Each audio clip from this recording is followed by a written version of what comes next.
اعوذ باللہ من الشیطان الرجیم بسم اللہ الرحمن الرحیم وَلَکُمْ وَلَکُمْ اور تمہارے لیے نصف آدھا ہے ما ترکا جو چھوڑا ازواجکم تمہاری بیویوں نے علم اگر نہ یکن ہو لہن ان کے لیے ولدن کوئی اولاد فَإِن پھر اگر کانا ہے لہن ان کے لیے ولدن کوئی اولاد فلکم تو تمہارے لیے الربع چوتھا حصہ مما اس میں سے ترکنا جو وہ چھوڑ جائیں من بعد وصیت وصیت کے یوصینا وہ جو عورتیں کر جائیں بہا جس کی او دین یا قرض کی ادائیگی کے بعد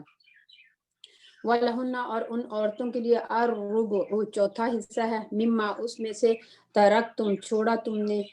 ان اگر لم نہیں یکن ہے لکم تمہارے لیے ولدن کوئی اولاد فَإِن پھر اگر کانا ہے لکم تمہارے لیے ولدن کوئی اولاد فَلَهُنَّ تو ان کے لیے الثمن آٹھواں حصہ ہے مما اس میں سے ترک تم جو چھوڑا تم نے من بعد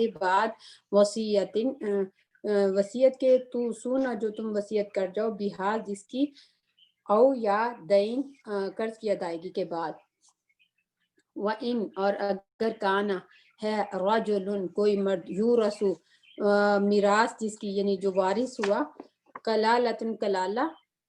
او یا یعنی یہ واو کے نیچے جو کسرہ ہے اس کو ساتھ کنیکٹ کرنے کے لیے ہے ادروائز یہ او ہے او یا امرأتن کوئی عورت وَلَهُ اور اس کے لیے ہو اخن ایک بھائی او اختن یا ایک بہن فَلِكُلِّ تو واسطے ہر ایک کے واحدن یعنی واسطے ہر واحدن ایک کے منہما ان دونوں میں سے السدس چھٹا حصہ ہے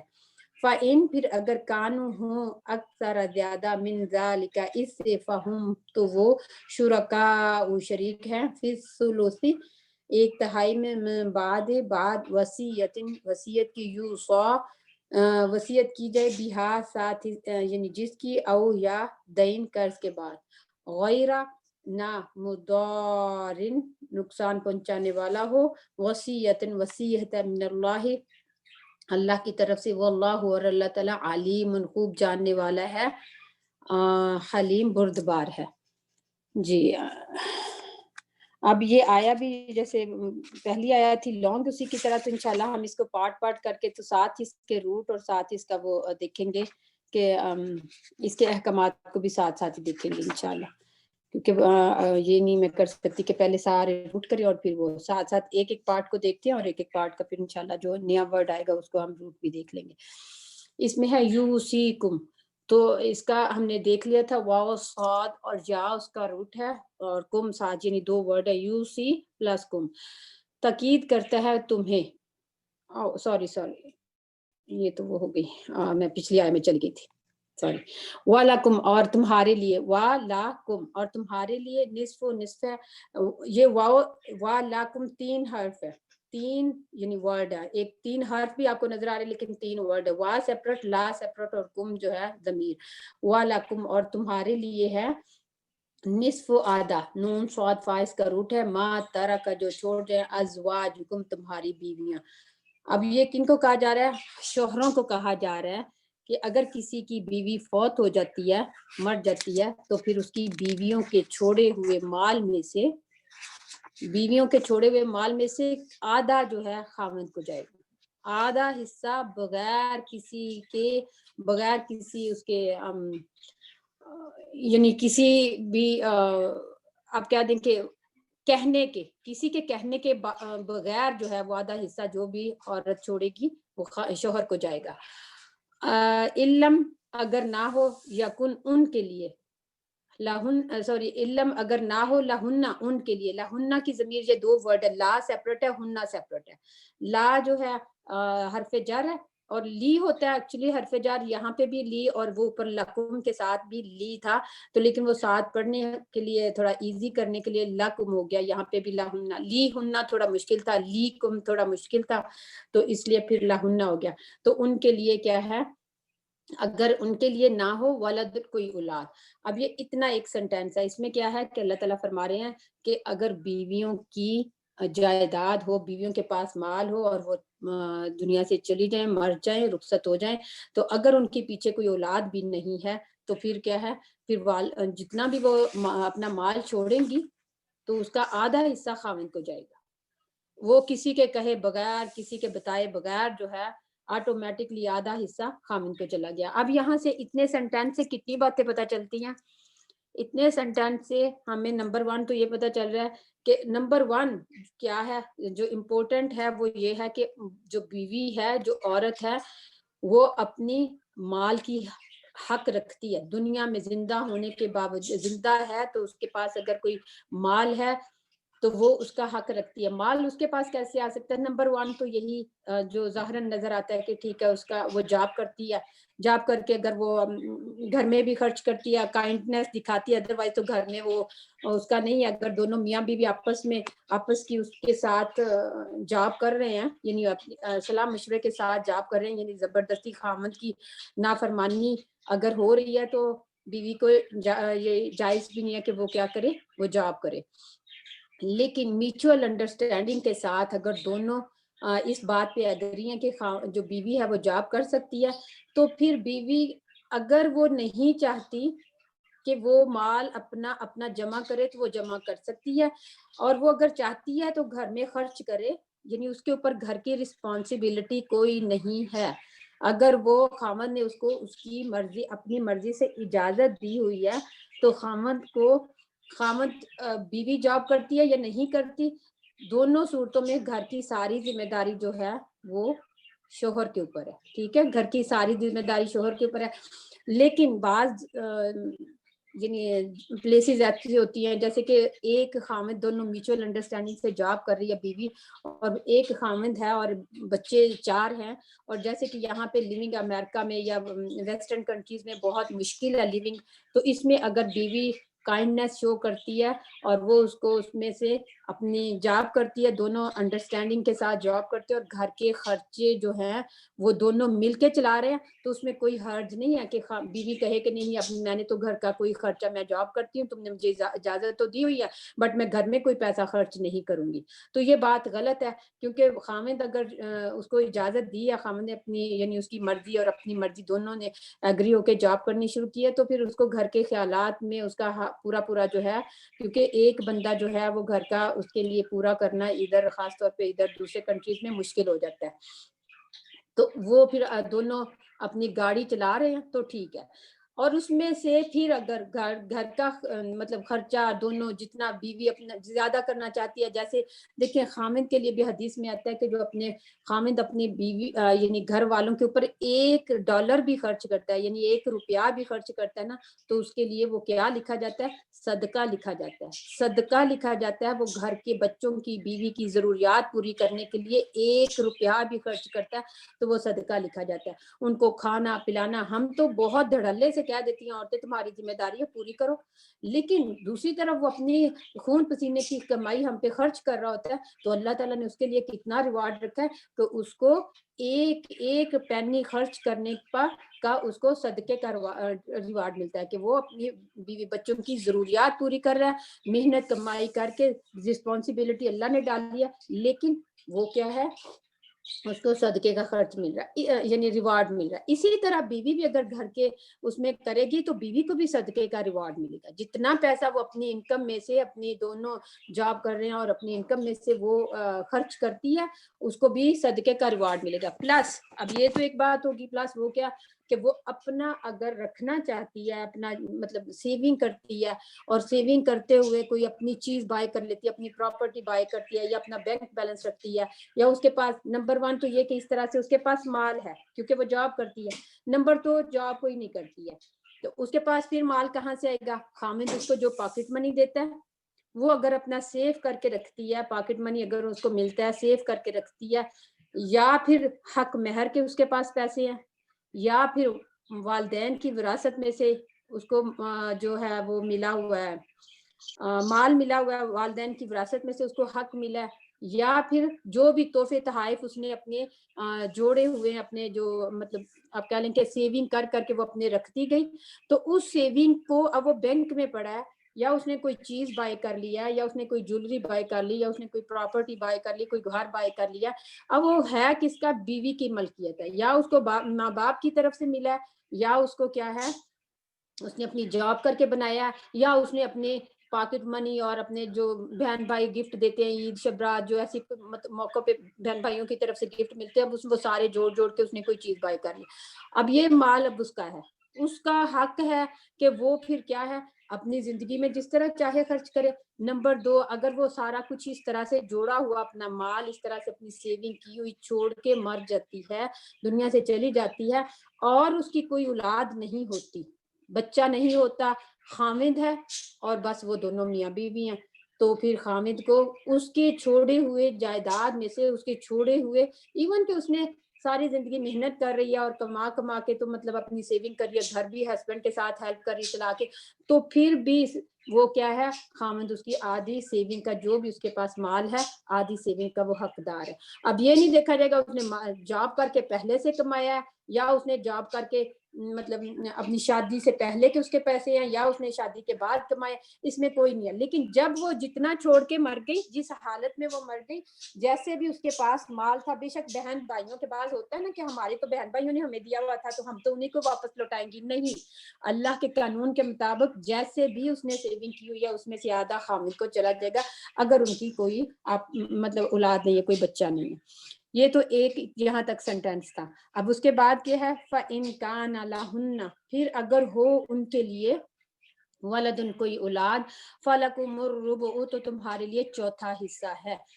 اب یہاں پہ ایک سینٹینس ہے, پہلے یہاں پہ تھا کہ کوئی اولاد نہ ہو, کوئی بچہ نہ ہو, اب یہاں پہ ہے کہ ان کے لیے کوئی بچہ ہے, ان کی کوئی بیٹا ہے یا بیٹی ہے, تو پھر یا بیٹا ہے یا بیٹی ہے, دونوں صورتوں میں ان کے لیے کیا ہے چوتھا حصہ. پہلے آدھا تھا, آدھے سے پھر چوتھا حصہ ہو گیا, کیونکہ اب وہ مال جو ہے وہ بھی بچوں کو بھی جائے گا, لیکن وہ مال جو ہے آدھا خامد کو جائے گا, اور باقی پھر انشاءاللہ آگے دیکھتے ہیں کہ وہ باقی آدھا کس کو جائے گا. اب یہ یہاں پہ دوسرا سینٹینس ہو گیا کہ ہم نے دیکھ لیا کہ بیٹا بیٹی ہونے کی صورت میں خاوند کو چوتھا حصہ ملے گا, اور بیٹا بیٹی نہ ہونے کی صورت میں, کوئی بچہ نہ ہونے کی صورت میں بیوی کے مال میں سے خاوند کو آدھا ملے گا. اس کے بعد ہے مما ترکنا, جو وہ چھوڑ جائیں, یعنی جو وہ چھوڑ کے دنیا سے رخصت ہو جائیں, تو پھر ان کو چوتھا حصہ. من بعد وصیت یوصین بہا, اس کے بعد کہ وصیت پوری کر جائے جو عورت مرنے والی عورتیں یہ وصیت کر جائیں. اب وصیت ہم نے اس کو بڑی ڈیٹیل سے دیکھ لیا ہوا کہ وصیت کتنے مال میں سے کرنی چاہیے, کتنے مال میں سے کرنی چاہیے وصیت. ایک سیکنڈ, یہ کچھ کوسچن آپ سے بھی کرنے چاہیے نا, کہ وصیت کتنے مال میں سے کرنی چاہیے. یہ سسٹر فریحہ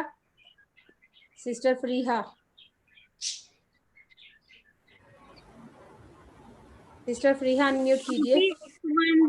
1/3 والے حصے میں سے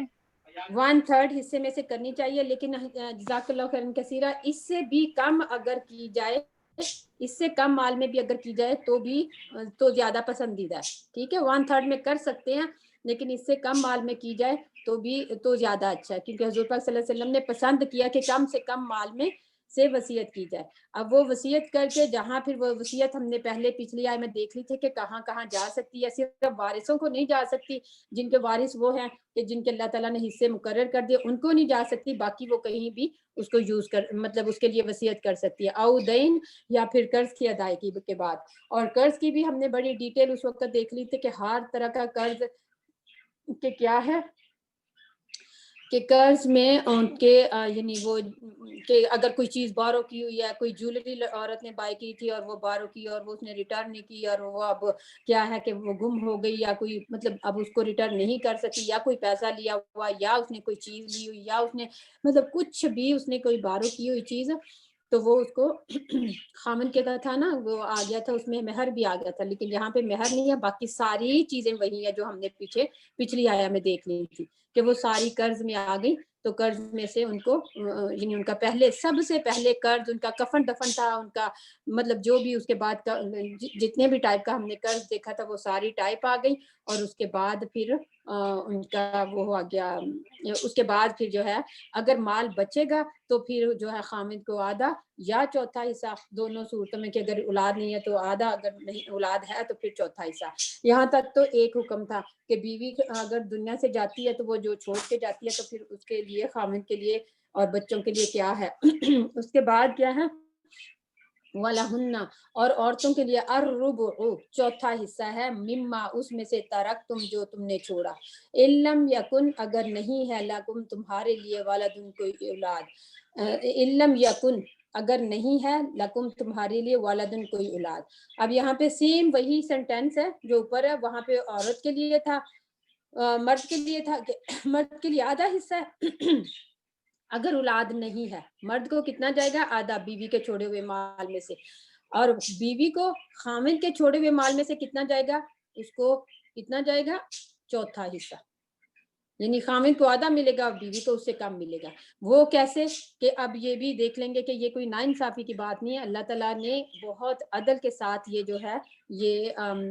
قانون بنایا کہ ان کو کیسے ملے گا آدھا، چوتھا حصہ کیوں ملے گا وہ بھی ابھی دیکھتے ہیں۔ وَلَهُنَّ، اور تمہارے لیے، ان کے لیے ہے، ہنہ کی ضمیر عورتوں کے لیے ہوتی ہے اور ان کے لیے ہے یعنی بیویوں کے لیے، چوتھا حصہ، مما ترکتم، اس میں سے جو تم چھوڑ دو، یعنی مردوں سے بات ہو رہی ہے کہ جو تم چھوڑ دو اس میں سے عورتوں کے لیے چوتھا حصہ ہے اگر تمہاری کوئی اولاد نہیں ہے، اِلَّمْ يَكُنْ لَكُمْ وَلَدٌ، اگر تمہارے لیے کوئی اولاد نہیں ہے۔ اب بیویوں کو یہاں پہ اعتراض کریں کہ ہمیں چوتھا حصہ اور ان کو ملے، ہمارے مال میں زیادہ ملے،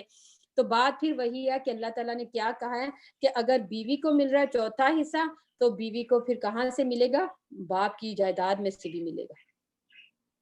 ٹھیک ہے، باپ کی جائیداد میں سے بھی بیوی کو ملے گا۔ اور پھر وہ کیا ہے، اگر بیٹا ہے، اگر بیٹا ہے تو پھر یہاں پہ تو ہے نا کہ بیٹا نہیں ہے تو پھر، لیکن ان کا جو ہے باپ کی جائیداد میں سے بھی مل کے تو بیٹی کے بھی پاس دو حصے ہو گئے، ایک خاوند کی طرف سے ہو گیا اور ایک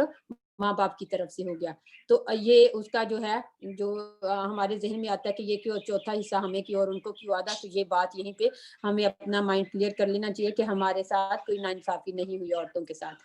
فَإِن كَانَ لَكُمْ، اور اگر ہو تمہارے لیے، وَلَدٌ، کوئی اولاد، فَلَهُنَّ الثُّمُنُ، تو ان کے لیے ہے آٹھواں حصہ، مما ترکتم، اس میں سے جو تم نے چھوڑا، من بعد وصیت، بعد وصیت کے، توصون، جو تم وصیت کر جو، بہا، ساتھ اس کے، او دین، یا پھر قرض کی ادائیگی کے بعد۔ اب یہاں پہ پھر کیا، وہی سیم اوپر والا ہے، اپوزٹ کر لیں کہ وہاں پہ مرد کے لیے کیا تھا، عورت کے لیے، یعنی اگر عورت مر جاتی تھی اور اگر اس کی کوئی اولاد ہوتی تھی تو پھر خامد کو چوتھا حصہ ملنا تھا، اور اب یہاں پہ اولاد ہے تو بیوی کو آٹھواں حصہ ملنا، وہی اس کو آدھے سے آدھا مل رہا ہے جتنا، یعنی چوتھا اور پھر آدھا اس کو بیوی کو اس سے آدھا۔ اور یہ میں نے آپ کو پہلے ہی بتا دیا کہ کیوں اس طرح سے ہو رہا ہے کہ وہ آپ دونوں طرف سے، عورت کو دونوں طرف سے حصہ ملتا ہے۔ اب اگر اولاد ہے، تمہارے لیے کوئی اولاد ہے تو ان کا آٹھواں حصہ، اس کے بعد جو تم نے چھوڑا، اور وصیت کے بعد، اور پھر قرض کے بعد، اور قرض میں وہ ساری چیزیں آ گئی ہیں، دوبارہ اب ریپیٹ کرنے کی ضرورت نہیں کہ ہم نے اس کو بہت اچھے طریقے سے کل بھی دیکھ لیا تھا، اور انشاءاللہ ایٹ دا اینڈ بھی اس کو تھوڑا سا اوور ویو کرتے ہیں۔ قرض میں کچھ اور چیزیں ہیں جو میں اس دن بتانا نہیں، مطلب ذہن میں نہیں رہی اور بتانا بھول گئی، لیکن ایک دو چیزیں اس میں اور ہیں تو وہ بعد میں انشاءاللہ بتاتی ہوں۔ آگے ہے، وَإِن كَانَ، اور اگر ہو، رَجُلٌ، کوئی مرد، یورث، جس کی میراث تقسیم کی جائے، جس کی وراثت تقسیم کی جا رہی ہو، کلالۃ، کلالہ۔ اب کاف لام لام، کلالہ کون ہوتا ہے، کلالہ وہ شخص ہوتا ہے وہ جس کی نہ کوئی اولاد ہو اور نہ اس کے ماں باپ ہو، یعنی نہ کوئی اولاد ہو اور نہ کوئی ماں باپ ہو، اور ہو کون، بیوی ہو یا پھر بہن بھائی ہو، بیوی ہو یا پھر بہن بھائی، تو اس ایسے مرد کو کلالہ کہتے ہیں کہ کوئی بچہ نہیں تھا اور ماں باپ بھی دنیا سے رخصت ہو چکے ہیں۔ وامرأۃ، یا کوئی عورت، یعنی عورت جو ہے وہ بھی کلالہ ہو سکتی ہے پیچھے، وامرأۃ، یا کوئی، یعنی عورت یہ پیچھے ہی پلٹ رہی ہے کہ کوئی مرد اوپر شروع میں مرد آ گیا جس کی وراثت تقسیم کی جا رہی ہو، کلالہ ہو یا پھر عورت کلالہ ہو، عورت بھی کلالہ ہو سکتی ہے، یعنی اس کے ماں باپ بھی دنیا سے پہلے سے رخصت ہو چکے ہیں اور پھر اس کی کوئی اولاد نہیں ہے، تو دونوں صورتوں میں یہ کیا ہے، مرد بھی کلالہ ہو سکتا ہے اور عورت بھی، اس کو کلالہ کہتے ہیں جس کے ماں باپ نہ ہو اور جس کی اولاد نہ ہو۔ وَلَهُ، اور اس کے لیے ہو، اخن، ایک بھائی، او اخت، یا ایک اور ایک بھائی یا ایک بہن، جی، ایک بھائی یا ایک بہن. اب کلالہ مرد یا کلالہ کوئی عورت ہے, دونوں صورتوں میں آپ دیکھیں کہ اگر یعنی دونوں میں سے دونوں ہی یا مرد فوت ہو گیا یا عورت فوت ہو گئی ہے تو اس کے لیے کوئی اولاد بھی نہیں ہے, وہ تو پہلے سے بتا دیا کلالہ ہے, اولاد بھی نہیں ہے اور والدین بھی نہیں ہے. تو اوپر ہم نے دیکھا کس کے پاس جا رہی تھی وراثت, اگر کوئی مرتا تھا تو بچوں کے پاس, بیوی کے پاس, یا اور پھر والدین کے پاس. والدین کا حصہ نسب ہے یعنی مقرر ہے, بیوی کا حصہ مقرر ہم نے اوپر دیکھ لیا, اور پھر بچوں کا حصہ بیٹی ہے تو آدھا اور بیٹی ہے بیٹا ہے تو اس کا ڈبل, تو وہ ہم نے اس کو دیکھ لیا. اب یہاں پہ نہ تو وہ ہے ماں باپ ہے اور نہ بچے ہیں, تو اب ان کا حصہ کہاں جائے گا؟ اب وہ پھر میں نے اوپر آپ کو بتایا تھا نا کہ کتنے اس میں جا رہے ہیں کہ نسب کے لحاظ سے ہوتا تھا, جب میں نے آپ کو یسٹرڈے کلاس پوائنٹ بتایا تھا کہ وراثت 3 طرح سے تقسیم ہوتی ہے نسب کے لحاظ سے. اب اس کا نسب تو کوئی بھی نہیں ہے, کلالہ کا کوئی نسب نہیں ہے, نہ اس کا کوئی اولاد ہے اور نہ اس کا ماں باپ ہے, یعنی ماں باپ اس کے اپنے, پھر اس کے بعد اس کی نسب اس کے کیا چلا, اس کی نسل آگے چلی اس کے بچوں میں. اب وہ چیز نہیں ہے, نہ ماں باپ ہے نہ یہ ہے اس کے یعنی بچے ہیں, تو نسب تو ختم ہو گیا. اب اس کے بعد کیا ہے نکاح. نکاح میں کیا ہے, بیوی ہے, اگر خامند مر جاتا ہے, کلالہ خامند کی ڈیتھ ہوتی ہے تو بیوی, اگر کلالہ بیوی کی ڈیتھ ہوتی ہے تو خامند ہے. تو یہ نکاح کا جو رشتہ جو ابھی آج ہم نے پڑھا وہ کیا نکاح کے لحاظ سے جو تقسیم ہو رہی ہے وہ آج ہم پڑھ رہے ہیں. اور وہ اوپر ہم نے پڑھ لیا کہ بیوی ہے تو خامند, بیوی مر جائے تو خامند کو کیا ملے گا, خامند مرے تو بیوی کو کیا ملے گا. اب ملے گا, اب یہ جو ہے یہ جو بچے, یہ اس کے بعد اگر بچے بھی نہیں ہے تو کلالہ ہے, اور اس کی بیوی تو ہے نا, اگر خامند مرتا ہے تو بیوی ہے, اگر بیوی مرتی ہے تو خامند ہے. 1 سیکنڈ دیجیے گا جی. السلام علیکم ورحمۃ اللہ.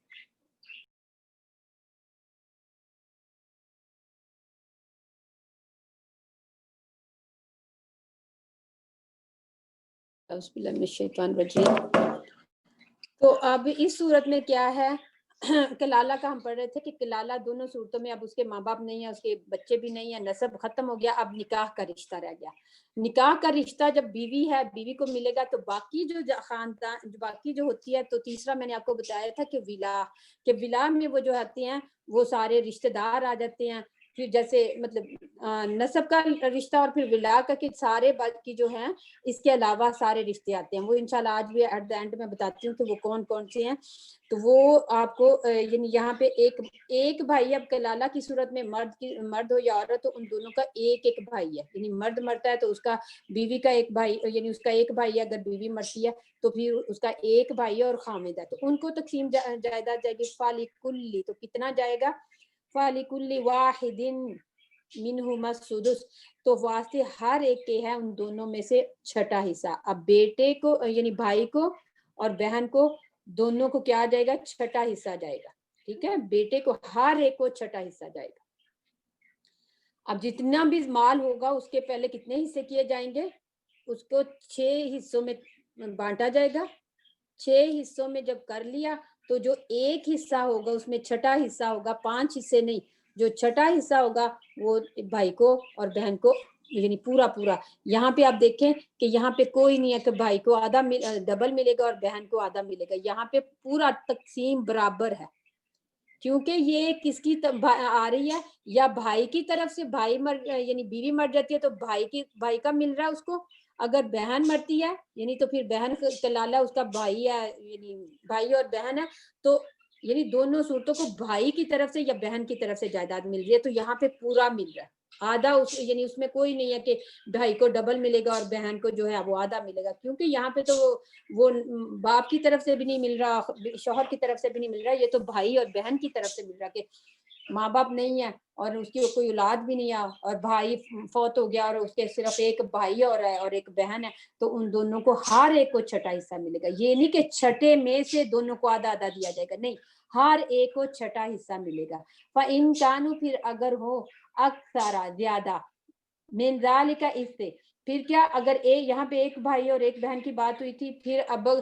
زیادہ بھائی اور زیادہ بہنیں ہیں, یعنی اب زیادہ ان کی ہو گئے ہیں, تو فَهُمْ شُرَكَاءُ, تو وہ شریک ہوں گے, پھر ثلث, 1/3 میں. پھر کیا ہوگا کہ اب زیادہ بہن بھائی ہیں, ایک ہی صورت میں تھا کہ ہر ایک کو چھٹا حصہ ملے گا. اب اگر کیا ہے, زیادہ بہن بھائی ہیں اور وہ